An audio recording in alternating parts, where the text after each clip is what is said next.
കുഴപ്പമില്ല, പയ്യെ നടക്കാറാവണം.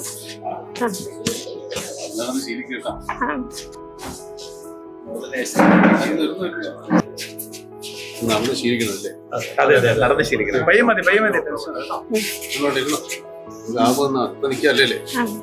സ്വപ്നമാണോ യാഥാർത്ഥ്യമാണോ എന്നറിയാതെ സന്ധ്യ ഒരു നിമിഷം തരിച്ചു നിന്നു. മുന്നിൽ നിൽക്കുന്നത് മലയാളത്തിന്റെ പ്രിയതാരം മമ്മൂട്ടി. നിറഞ്ഞ ചിരിയോടെ അദ്ദേഹം ചോദിച്ചു, ഇപ്പോൾ എങ്ങനെയുണ്ട്? അതെ അതെ, നടന്ന് ശീലിക്കണം. പയ്യെ മതി, പയ്യെ മതി.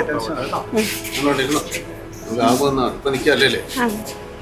അടിമാലി കൂമ്പൻപാറയിലെ ആ കറുത്ത ദിനം സന്ധ്യയുടെ ജീവിതത്തിൽ വലിയൊരു മുറിവാണ് സമ്മാനിച്ചത്. മണ്ണിടിച്ചിലിൽ എല്ലാം തകർന്നു, ഒപ്പം ഒരു കാലും നഷ്ടമായി.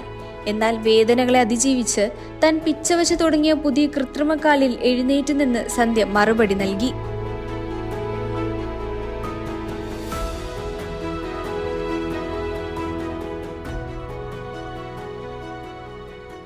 പിന്നെ സന്ധ്യയുടെ കൈകൾ ചേർത്ത് പിടിച്ച് ആ വലിയ മനുഷ്യൻ നൽകിയ ആശ്വാസവാക്കുകൾ സഹോദരന്റെ കരുതൽ പോലെയായിരുന്നു. ഇനി വീടിന്റെയും സ്ഥലത്തിന്റെയും കാര്യമല്ലേ, അത് നടക്കും ഉറപ്പ്. ഈ വാക്കുകൾ സന്ധ്യയുടെ മുഖത്ത് വിരിയിച്ചത് പ്രതീക്ഷയുടെ വലിയൊരു വെളിച്ചമാണ്. കഴിഞ്ഞ ഒക്ടോബർ 25-നായിരുന്നു സന്ധ്യയുടെ ജീവിതം മാറ്റിമറിച്ച അപകടം. ചികിത്സയ്ക്കും കൃത്രിമ കാലിനും വേണ്ടി വന്ന 20 ലക്ഷത്തോളം രൂപ. എന്നാൽ മമ്മൂട്ടിയുടെ കെയർ ആൻഡ് ഷെയർ ഫൗണ്ടേഷനും രാജഗിരി ആശുപത്രിയും ചേർന്ന് ആ ഉത്തരവാദിത്തം ഏറ്റെടുത്തു. പൂർണ്ണമായും സൗജന്യമായാണ് സന്ധ്യയ്ക്ക് ചികിത്സയും കൃത്രിമ കാലും നൽകിയത്. ആശുപത്രിയിൽ ചികിത്സയിലായിരുന്നപ്പോൾ വീഡിയോ കോളിലൂടെ സന്ധ്യയെ വിളിച്ച് ആശ്വസിപ്പിച്ച മമ്മൂട്ടി തിരക്കുകൾ മാറ്റിവെച്ച് നേരിൽ കാണാനെത്തി. മണ്ണിടിച്ചിലിൽ എല്ലാം നഷ്ടമായ ആ കുടുംബത്തിന് വീടും സ്ഥലവും നൽകാനുള്ള നടപടികൾ ഉടൻ ആരംഭിക്കുമെന്ന ഉറപ്പും അദ്ദേഹം നൽകി കഴിഞ്ഞു. മമ്മൂട്ടിയുടെ